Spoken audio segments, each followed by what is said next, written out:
Assalamualaikum warahmatullahi wabarakatuh. Waalaikumsalam warahmatullahi wabarakatuh. Kabar semuanya ya. Mudah-mudahan dalam keadaan sehat walafiat. Amin. Ini kita baru ada 6 orang ya. Kita tunggu dulu rekan-rekan yang lain terus sambil menunggu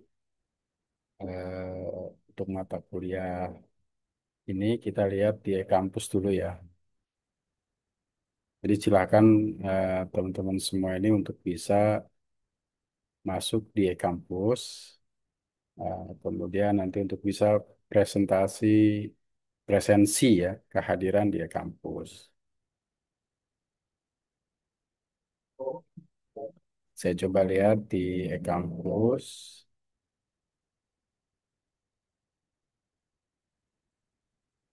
kelas 7A dan 7C ya, semester 5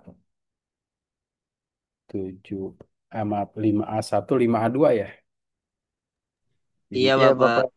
Ya 5A2 nanti silahkan untuk mengisi presensi kehadiran di kampus, di kampus.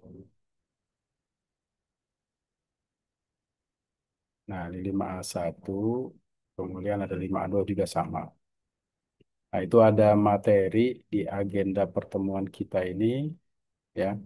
Kemarin kita bahas RPS, materi tentang sejarah perkembangan kurikulum PHI.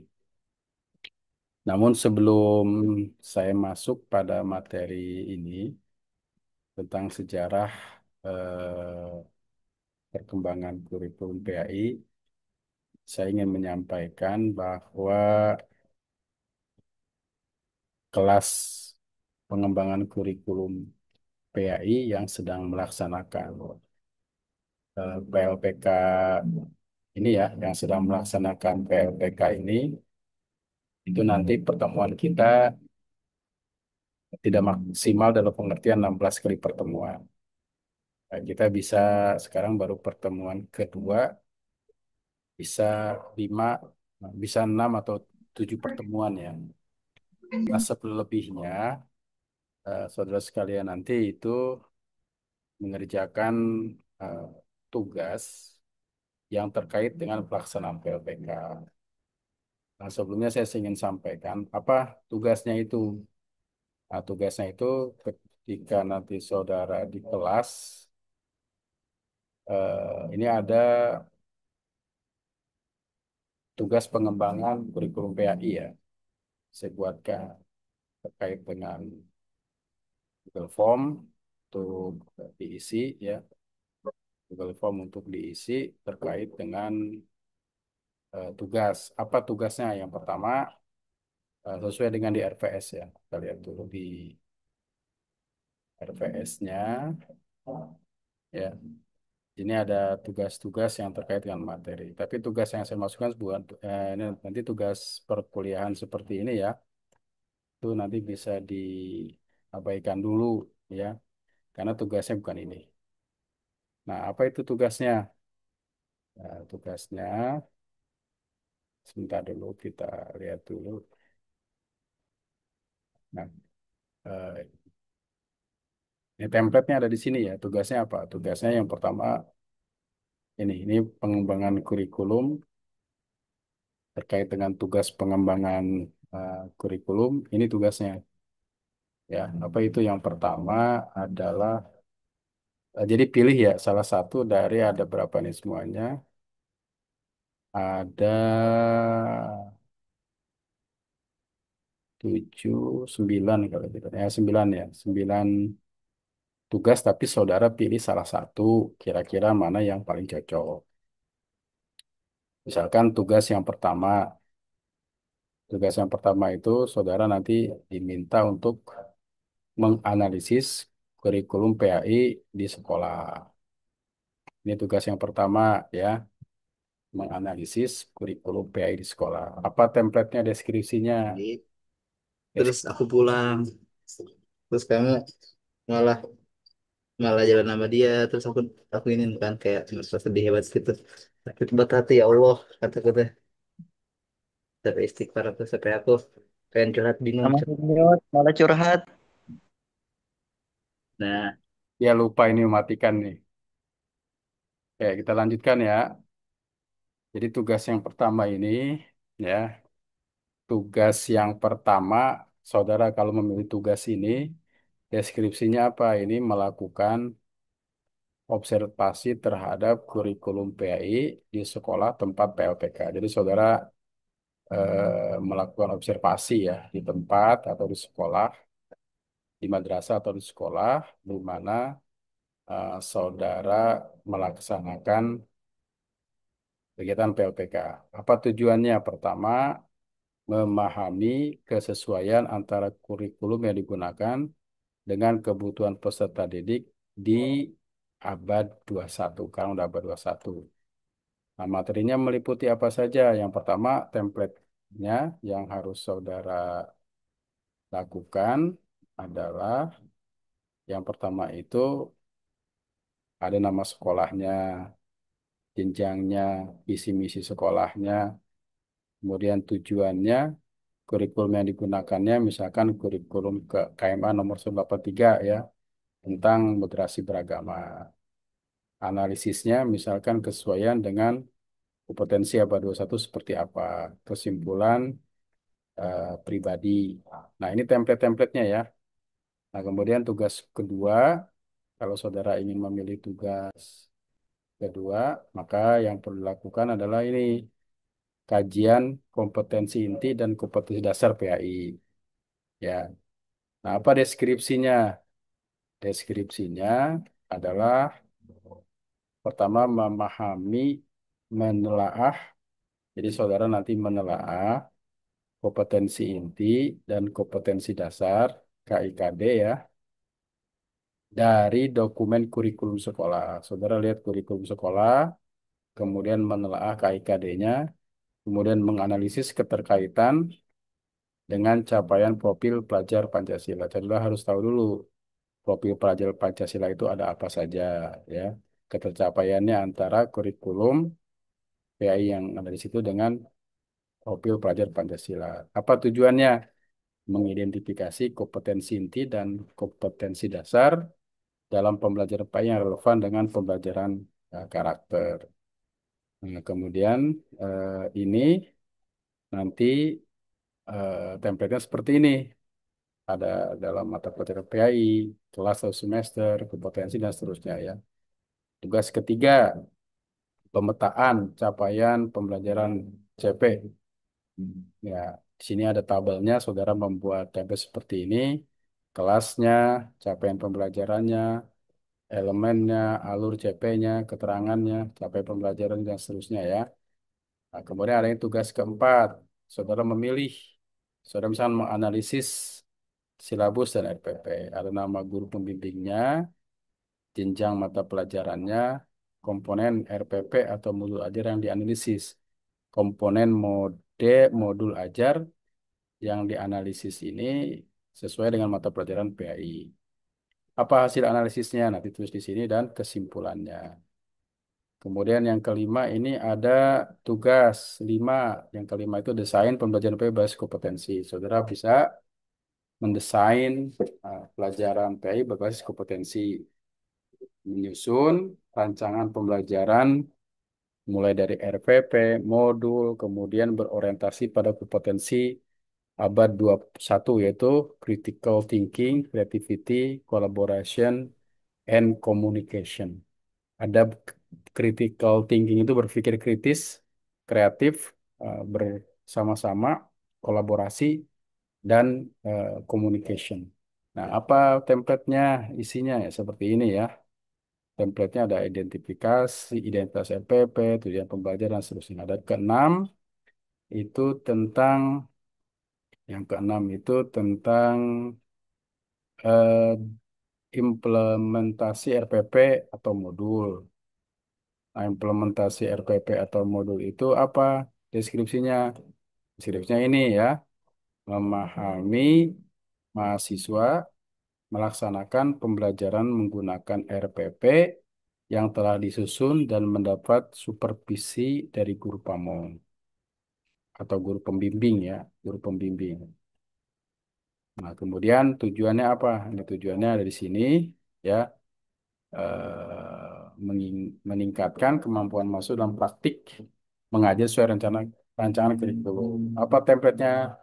Ya, biasa seperti ini ya, materi diajarkan, ringkasan kegiatan, respon siswa, dan refleksi. Nah, kemudian juga ini tugasnya ada 9 pilihan. Jadi saudara bisa memilih pilihan-pilihan yang ada di sini.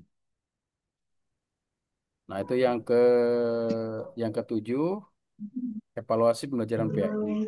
Ada deskripsinya, kemudian ada tujuan mahasiswa, ya ada tujuan mahasiswa adalah melatih eh, melatih untuk mahasiswa menilai hasil belajar berdasarkan kompetensi dan ranah belajar kognitif, afektif, dan psikomotorik ya. Jadi ini template-nya yang ketujuh, yang kedelapan, pengembangan manajemen inovatif. Saudara bisa menjalankan tugas yang kedelapan ini untuk mata kuliah pengembangan kurikulum PAI. Deskripsinya ada di sini, template-nya ada di sini. Ada nama media, jenis media, tujuan penggunaannya, deskripsi singkatnya, hasil uji coba di kelas, refleksi, dan saran pengembangannya. Nah, kemudian yang kesembilan itu praktik pembelajaran. Ini praktik pembelajaran memang sudah lakukan, tapi ini adalah tugas pribadi ya, masing-masing ya. Nah, silakan kamu pilih seperti yang mana yang saudara inginkan dan petunjuknya ini adalah semua tugas diketik rapi menggunakan format Time New Roman 12, spasinya 1,5. Nanti yang dikirim itu bisa file PDF atau Google Word ya. Nah, dikumpulkannya itu nanti melalui link ini, link yang ada di kelas. Nah, ini tinggal klik link ini. Nah, nanti di akhirnya itu ada saudara mengupload ya tugas, mengupload tugas. Nanti menguploadnya ini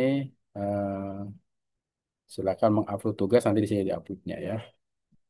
Nah, itu terkait dengan tugas yang disertakan untuk mata kuliah pengembangan kurikulum PAI. Jadi tugas ini sifatnya mandiri masing-masing berbarengan dengan pelaksanaan PLPK.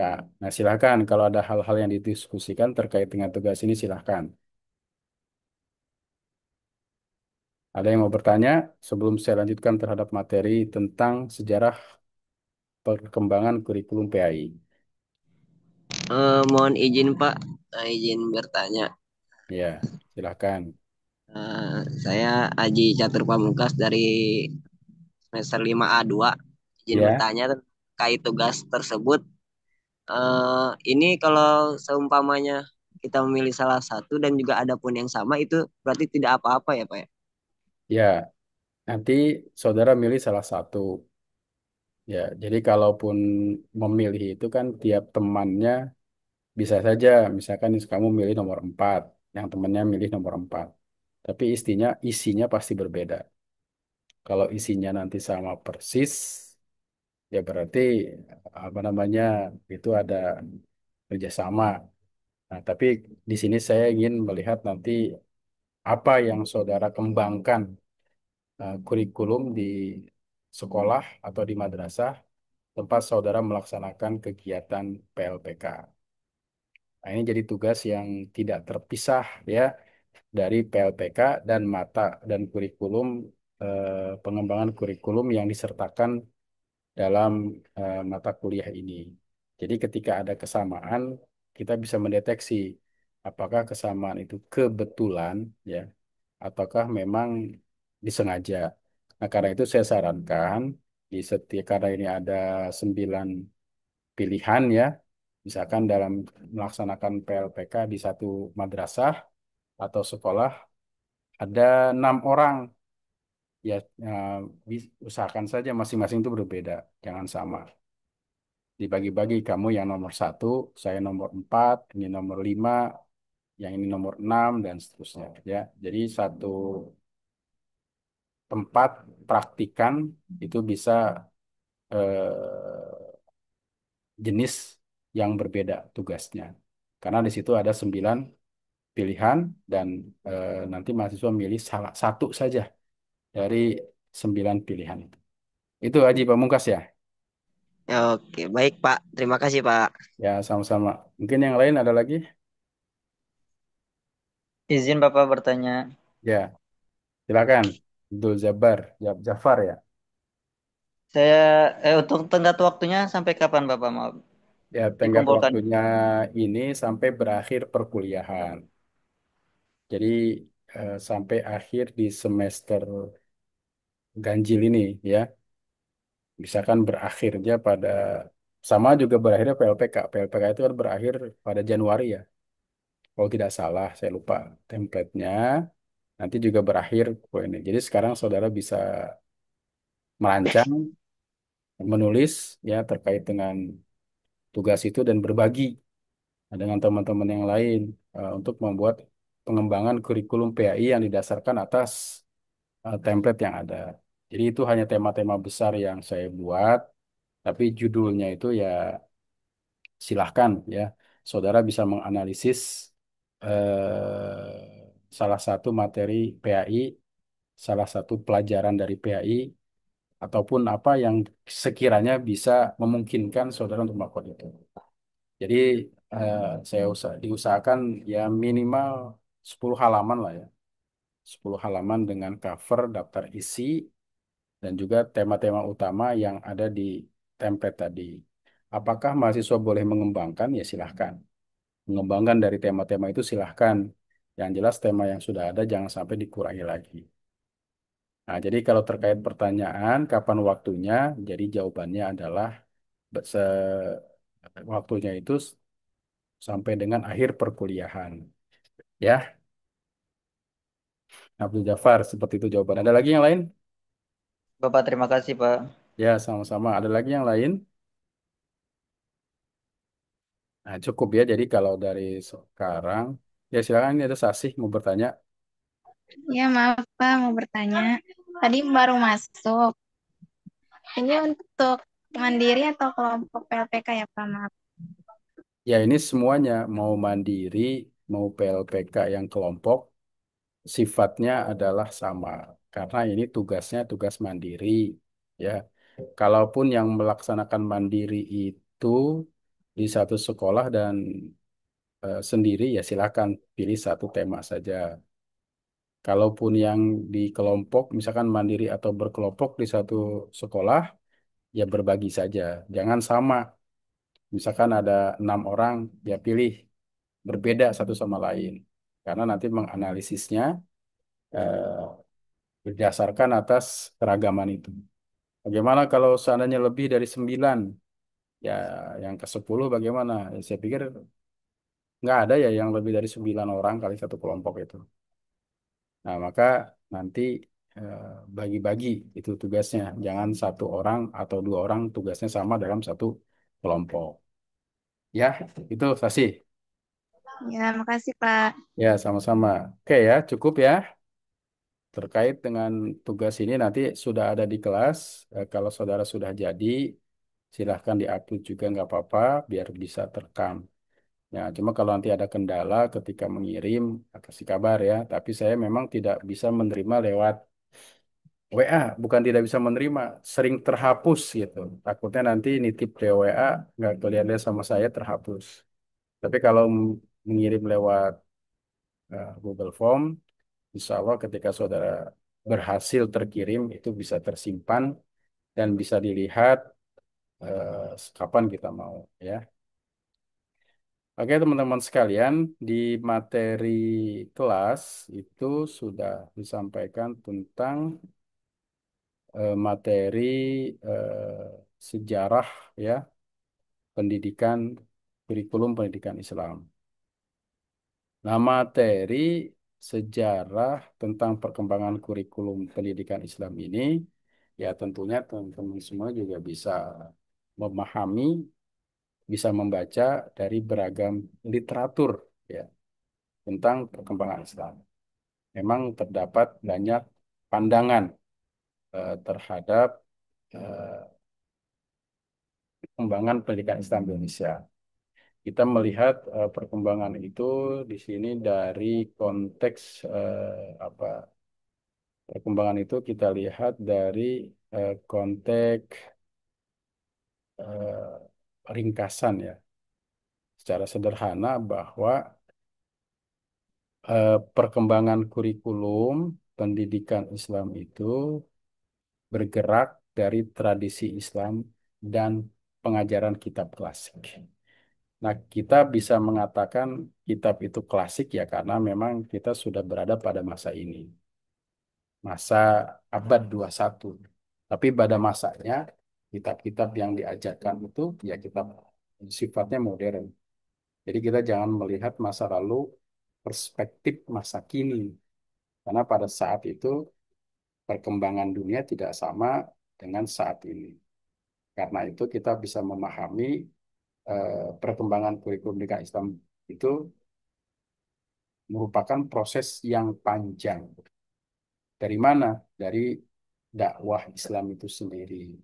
Dari kapan? Dari sejak Rasulullah SAW menyebarkan dakwahnya sampai dengan saat ini. Karena itu perkembangan kurikulum pendidikan Islam itu berjalan dan bergerak sudah cukup panjang. Nah, dalam pergerakan perkembangan pendidikan Islam itu kita bisa melihat ada kata masjid ya. Karena masjid itu disebut-sebut juga sebagai tempat untuk melaksanakan ibadah atau sholat.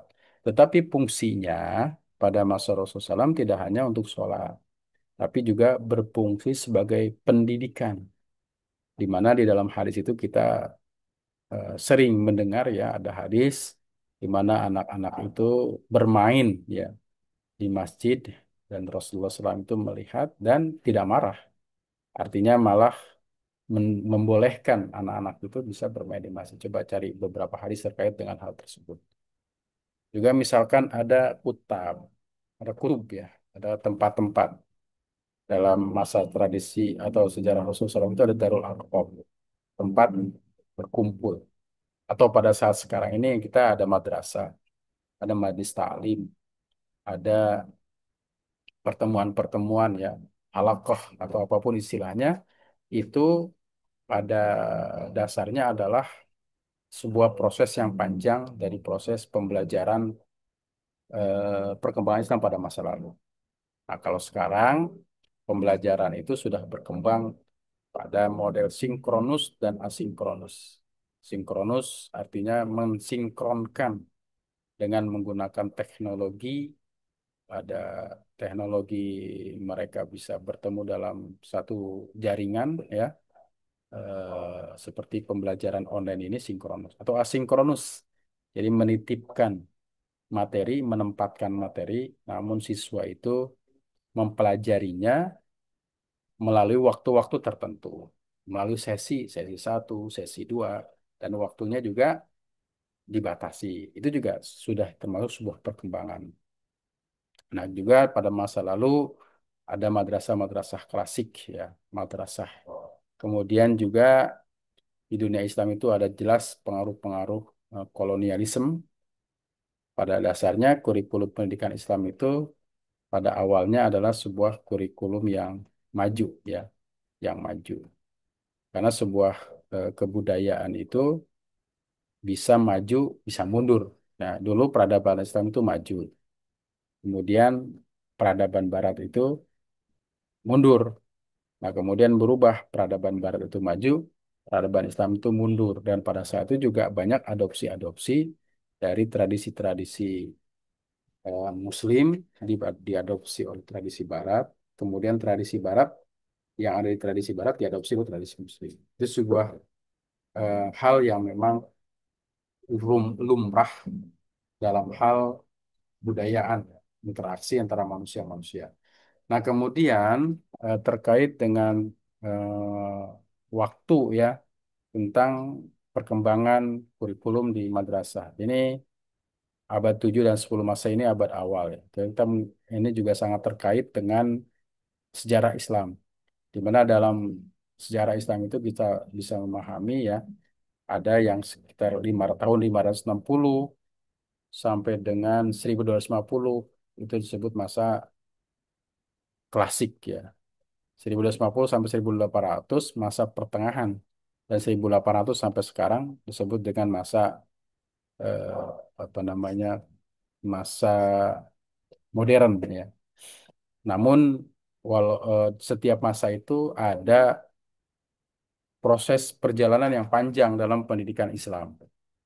Di mana maksud dengan perjalanan yang panjang? Ya ada budaya-budaya yang maju, kemudian runtuh, maju lagi, dan runtuh lagi ya.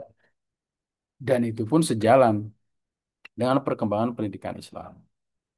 Misalkan pada abad-abad pertama itu sekitar tahun 650 sampai 1250 itu adalah munculnya dari mulai Rasulullah SAW sampai dengan runtuhnya apa namanya Umayyah dan Abbasiyah.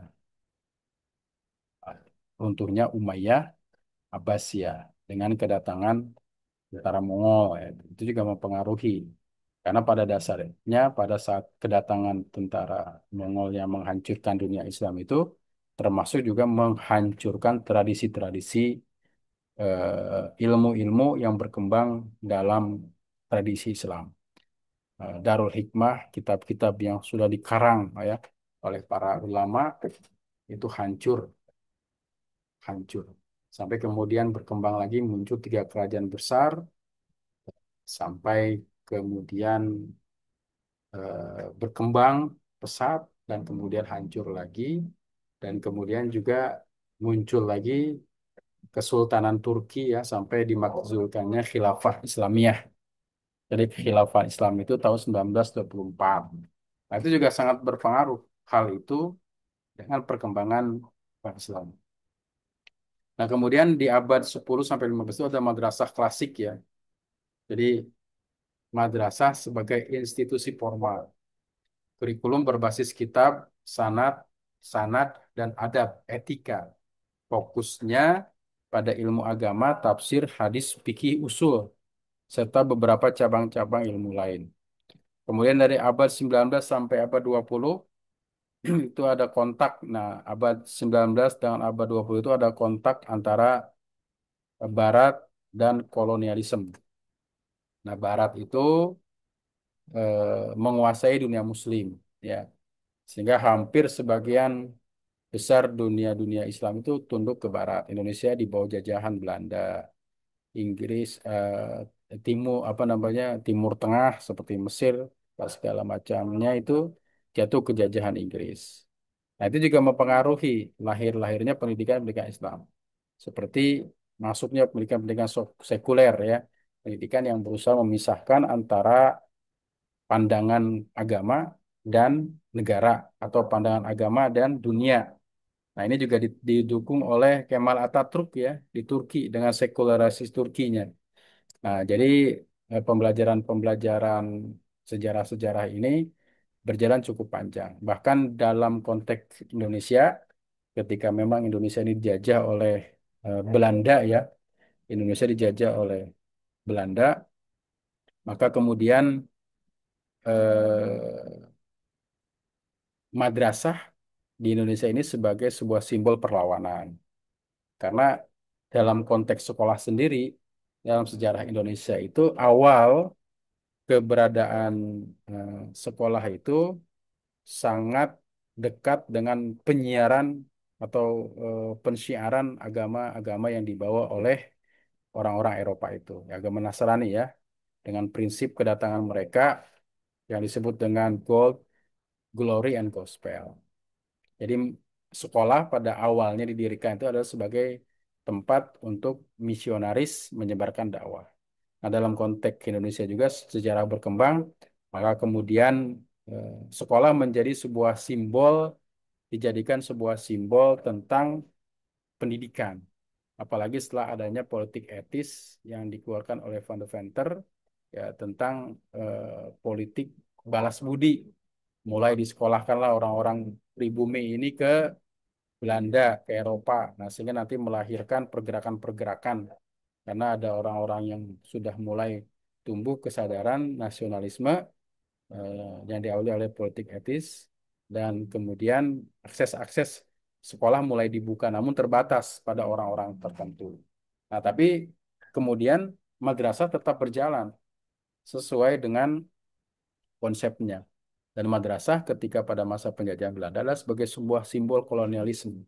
Ya, kita bisa melihat sebagian besar para pejuang itu berada di madrasah, di pesantren ya, di madrasah, di pesantren yang kemudian melakukan sebuah perlawanan terhadap pemerintah Belanda ya, sehingga kita bisa menyaksikan misalkan revolusi jihad, resolusi jihad ya, yang ada di Surabaya itu kan sebuah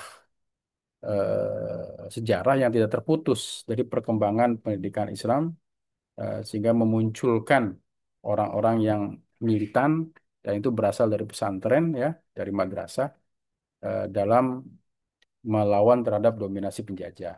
Nah, karena itu dalam konteks keindonesiaan, konsep antara sekolah dan madrasah sampai sekarang berjalan, di mana orang-orang memahami madrasah saat ini adalah kepanjangan dari sistem pendidikan Islam pada masa lalu atau sistem pesantren. Namun berkat perjuangan para ulama, para guru-guru ya, para orang-orang yang berjuang, sehingga madrasah sampai saat ini berjalan, bergerak ya, dan diakui sebagai salah satu sistem pendidikan nasional. Artinya madrasah dan sekolah adalah sebuah hal yang sama. Nah, cuma mungkin masih ada hal juga yang terkait dengan kebijakan. Karena madrasah ini tidak otonom, madrasah itu otonom ya. Karena otonom biasanya sistemnya dikelola oleh Kementerian Agama dan masih terpusat. Sementara sekolah itu ada wilayah-wilayah pengelolaannya. Ada wilayah provinsi dan kabupaten. Sekolah dasar, SMP itu bisa kabupaten. Tapi kalau untuk SMA, SMK itu biasanya wilayahnya provinsi. Nah, oleh karena itu madrasah masih terpusat. Nah, ini juga kebijakan-kebijakan yang memang perlu disiasati ya, tapi eh, tidak mempengaruhi kredibilitas madrasah itu sendiri. Kenapa? Karena madrasah sudah diakui sebagai bagian dari sistem pendidikan nasional yang kita bisa tuh lihat itu dalam Undang-Undang Sisdiknas. Ya. Nah, kemudian ini banyak ya terkait dengan materi-materi ini sampai dengan juga abad 2020 sampai dengan sekarang ya. Studi Mutakhir memetakan transformasi kurikulum berbasis filsafat pendidikan Islam, tuntutan pasar kerja dan reformasi segala macamnya, termasuk juga perkembangan-perkembangan madrasah dan perguruan tinggi saat ini juga berjalan seiring ya. Karena terobosan-terobosan seperti UIN ya, Universitas Islam Negeri yang dulu namanya IAIN gitu ya, itu kan sekarang juga membuka program-program studi seperti kedokteran, sains ya, farmasi dan segala macam. Sehingga itu merupakan bagian yang tidak terpisah dari proses perkembangan pendidikan Islam, di mana ada semacam pengakuan terhadap ilmu-ilmu yang itu bukan hanya ilmu keislaman saja, tapi juga ilmu-ilmu yang terkait dengan kedokteran dan lainnya. Bahkan dalam konteks global ya, itu ada Universitas Internasional Indonesia gitu ya, yang memberikan beasiswa kepada orang-orang luar negeri untuk bisa belajar di Indonesia dengan tujuan utama mengembangkan konsep pendidikan Islam yang ada di Indonesia atau kemudian kita kenal sebagai sebuah sistem pendidikan Islam Nusantara. Nah, saudara sekalian, dalam materi-materi ini nanti saya berharap bisa dipelajari karena memang materi-materi ini bersifat konseptual ya. Karena itu kalaupun ada hal-hal yang didiskusikan terhadap materi ini disilahkan dan saya berharap ini ada teman-teman semua untuk bisa mempelajari materi-materi ini. Ya, saja mungkin kalau ada hal-hal yang ditanyakan disilahkan terkait dengan konteks pendidikan Islam ini. Silakan. Ini materi yang kedua. Kalau ada hal yang ditanyakan. Oke, jadi teman-teman semua nanti silakan ya, materi ini bisa diunduh, bisa dilihat, bisa dibaca, dipelajari. Kemudian juga kalau ada hal-hal yang kurang jelas bisa kita diskusikan. Dan selanjutnya saudara memang masih fokus dalam PLPK ya. Tapi materi ini pun tidak harus ditinggalkan. Karena itu saya memberikan materi secara apa namanya singkat ya. Dan saudara juga harus memperhatikan tentang tugas-tugas yang diberikan. Dicicil dari sekarang sehingga pada akhirnya nanti bisa memenuhi tugas perkuliahan dengan baik. Terima kasih atas perhatiannya. Mohon maaf atas segala kekurangan. Khairul kalam. Assalamualaikum warahmatullahi wabarakatuh. Waalaikumsalam warahmatullahi wabarakatuh. Waalaikumsalam warahmatullahi wabarakatuh. Ya, silakan ya. Saya izin pamit duluan ya. Baik, Assalamualaikum. Bapak.